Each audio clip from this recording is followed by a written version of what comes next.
participa com a gente agora, o Mário Mota, âncora da TV Globo de Santa Catarina e da CBN de Florianópolis, que tem acompanhado, inclusive, com repórteres especializados em climatologia, essas informações iniciais das horas e dias que antecedem a chegada dessa frente fria. E através dele entender, tentar dimensionar exatamente o que pode ser tudo isso para a nossa realidade aqui. Mário, é sempre um grande prazer e honra tê-lo com a gente. Bom dia. Bom dia para você, Daécio. Bom dia para todos os nossos ouvintes das Saudades de Matão.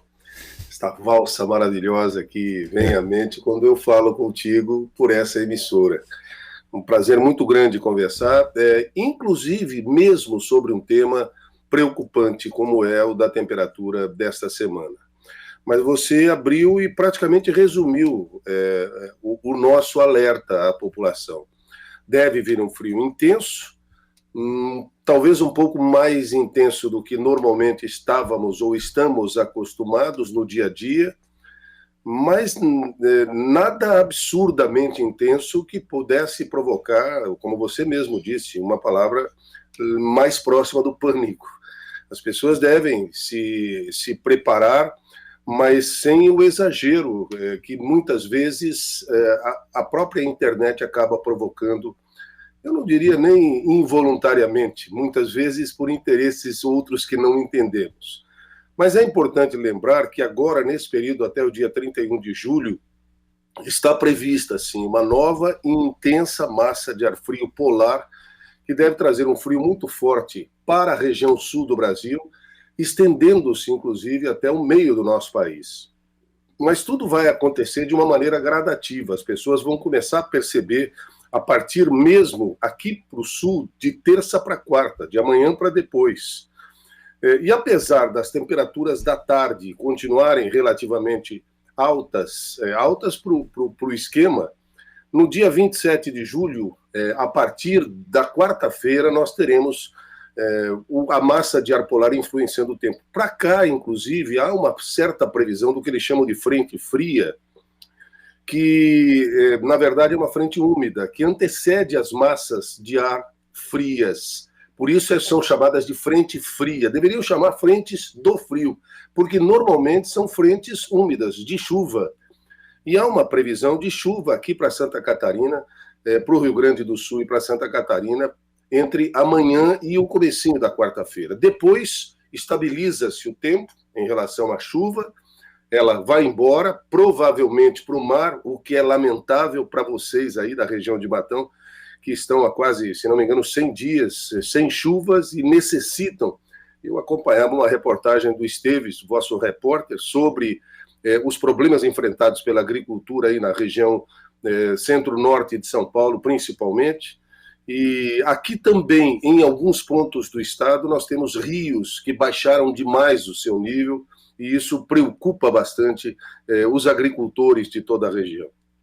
No entanto, eu não sei se essa frente fria vai chegar ao interior de São Paulo, que normalmente ela descamba para o mar antes de chegar, e na divisa com o Paraná, Vale da Ribeira, ela acaba indo para o mar. E o que chega para vocês é a baixa da temperatura. É basicamente isso, né? É sempre assim, nessa época a gente sempre percebe algum chuvisqueiro, quando muito mais na parte sul do estado, para nós que estamos aqui, digamos que de Bauru para baixo, sentido sul, né? Enquanto que a região centro e centro-norte de São Paulo, esta sim, quase sempre fica só com o frio decorrente de toda essa instabilidade do sul aí. É sempre assim no inverno. Pois é, o meio do Brasil, o Cerrado principalmente, e eu não sou meteorologista, você também acredito que não o seja, mas quem nos orienta por aqui é o nosso companheiro Leandro Puchalski, que é meteorologista e é jornalista, e eu convivo com o Leandro há praticamente 10, 15 anos quase, todos os dias ele faz as previsões. Então a gente vai tomando um pouquinho do conhecimento e vai aperfeiçoando a compreensão disso. Como o meio do Brasil é relativamente mais quente do que a parte sul, ele também forma uma espécie de uma bolha que acaba impedindo que a frente fria chegue até mais alto, até vocês, e acaba empurrando para o oceano, né?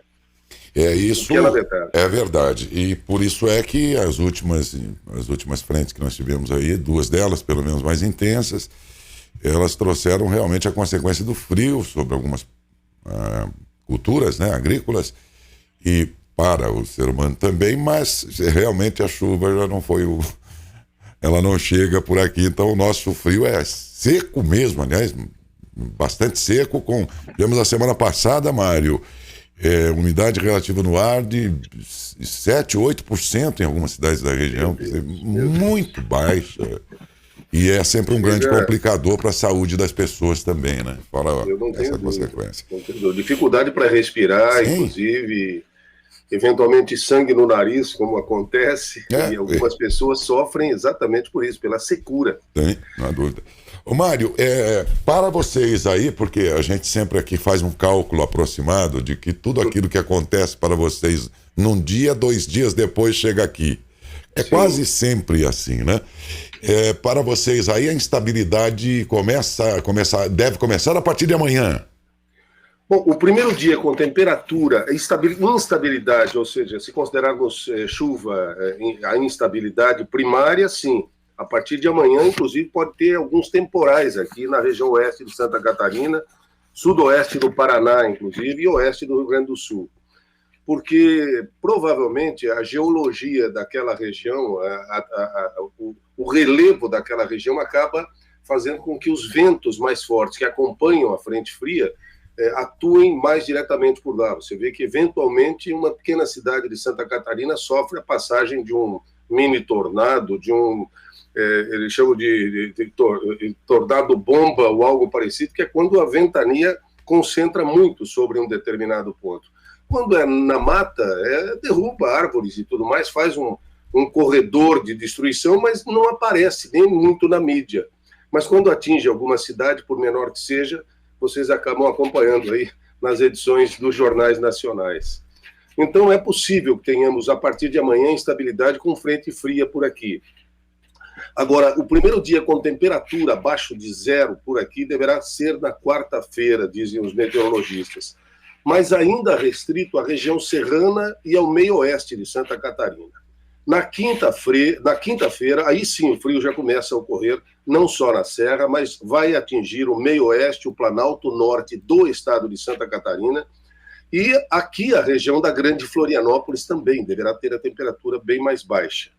Agora, a noite mais fria desta subida de massa de ar polar, que está sendo considerada, a princípio, com previsão, ainda tem que se aguardar chegar para perceber se é isso mesmo, mas pelos sinais que os satélites passam para os meteorologistas, eles têm uma noção cada vez mais certeira. É importante dizer isso também, apesar de ser uma previsão, elas têm sido cada vez mais certeiras. Será realmente no amanhecer da sexta-feira, dia 30, quando esperam de -8 a -10 na Serra Catarinense, -2 a -4 no meio-oeste, -1 a -3 no oeste, no Planalto Norte. Aqui no litoral deve ficar entre 0, 2 positivo, 2 negativo, eventualmente. Isso é um frio intenso para nós aqui, em relação aos frios que sentimos. Mas se você tomar em consideração os frios históricos que Santa Catarina já passou, Laércio, só para ter uma ideia, é importante destacar que a previsão das temperaturas tão baixas para o amanhecer da sexta se aproxima das menores temperaturas já ocorridas em Santa Catarina ao longo dos invernos. Não é nada absurda. Para ter uma ideia, usando dados das estações da Epagre-Cirã, a menor temperatura ocorrida em Santa Catarina foi -14 graus em Caçador, bem no meio-oeste, no dia 11 de junho de 1952, quando eu nasci, quer dizer, 69 anos atrás, quase 70. Outras temperaturas mais altas, eu diria, em menor número que essa, porque são negativas, -12 em Canoinhas, em 1963, -11 em Xanxerê, em 1945, e -10 em... que juntamente com Urupema, que era distrito de São Joaquim e agora é município, por isso roubou o título de São Joaquim, mas até então era a cidade mais fria do Brasil, São Joaquim, hoje é Urupema, porque emancipou-se, então virou município. Foi em São Joaquim em 91. Este frio, -10, foi o mais intenso, mais próximo de todos nós agora de 2022. Foi em 1991 com -10. A preocupação maior é com moradores de rua, com animais e com a agricultura, basicamente. Quem está dentro de casa, por menos calefação que tenha, por menos fogão a lenha que tenha, porque a maior parte da cidade interior de Santa Catarina tem o seu fogãozinho a lenha, que acaba sendo a lareira, acaba sendo a calefação da sua casa, mesmo que seja de madeira. E as casas de madeira aqui são aquecidas pelo fogão a lenha na cozinha, que geralmente é relativamente aberta em relação à sala e até mesmo aos quartos. Então, não devemos desconsiderar o que as previsões estão dizendo. Será um frio intenso, também forte, provavelmente chegando aí. Mas nada absurdo que a gente precise ficar preocupado, por exemplo, com cianose das extremidades, com dedo enroxando ao ponto de, enfim, cair, como dizem algumas previsões que correm pela internet. Essas previsões é que preocuparam, por isso que eu fui buscar essa informação com você e também com o Leandro, que aliás já fez aqui, graças à sua intervenção aí, um compromisso com a gente, nos momentos aí de mais intensidade do frio propriamente, com a proximidade, aliás, aí eles vão conseguir inclusive fazer um levantamento específico aqui da nossa região. Ele fez esse compromisso com a gente, o Leandro Puchalski. Isso. Já falei com ele ontem. Como se fosse o verbo puxar em polonês. Puchalski. Viu, Mari? Então já temos a pré-agendado com ele para quinta ou sexta-feira, porque aí para nós aqui ele vai, evidentemente, dar uma noção muito mais próxima das consequências que teremos aqui, até para nos prevenirmos, enfim, porque realmente vai ser um frio intenso, isso é fato, muito forte. E, no entanto, cuidado aí com aquilo que é propagado, porque isso pode levar as pessoas ao pânico e tudo. Calma, até porque nós temos dias aí para isso. E era mais essa a intenção mesmo, que você participasse e tranquilizasse um pouco as pessoas aí que receberam um superdimensionamento da situação toda, né? E ficaram extremamente preocupados. Então, acho que nesse sentido, essa participação é tranquilizadora aqui para nossa região. E vamos depois, durante a semana, acompanhar aí isso tudo com todo esse aparato aí disponibilizado pelo Leandro e pelo Mário, a quem agradeço profundamente. Mário recentemente homenageado por todos os âncoras da Rede Globo do Brasil inteiro, o elegeram o âncora representante de toda a categoria na Rede Globo, toda a Rede Globo. E por isso é que ele esteve na bancada do Jornal Nacional com o William Bonner e apresentou alguns programas dentro dessa homenagem a ele prestado por ela. São 34 anos de condução de um mesmo programa dentro de uma rede como esta, a Rede Globo. Então é um caso excepcional, um caso... E a gente teve aqui no Mário, e temos até hoje o Mário como mestre, mas foi o Mário, minhas primeiras lições de jornalismo foi esse moço quem me deu na antiga Rádio Piratininga de Tupã. Por falar em Tupã, Mário, hoje eu recebi a informação que o Sérgio Cunha está bem, parece que já está deixando o hospital. Fiquei muito feliz por ele, né? Sim, recebi um vídeo dele também ontem falando isso, está deixando o hospital, depois da esposa também, que ele passou por maus bocados, embora tenha permanecido em casa. Sérgio Cunha, para o nosso ouvinte, foi o nosso primeiro gerente, o meu primeiro gerente da Rádio Piratininga, ao lado do Ronaldo Goy. Então são figuras importantíssimas da radiofonia brasileira que nos ajudaram a chegar onde chegamos. Eu completei 35 agora, no dia 5 de maio. Agora 35 já? Já passou do 35, meu amigo. Eu estou tentando conter aqui, mas... Puxa vida.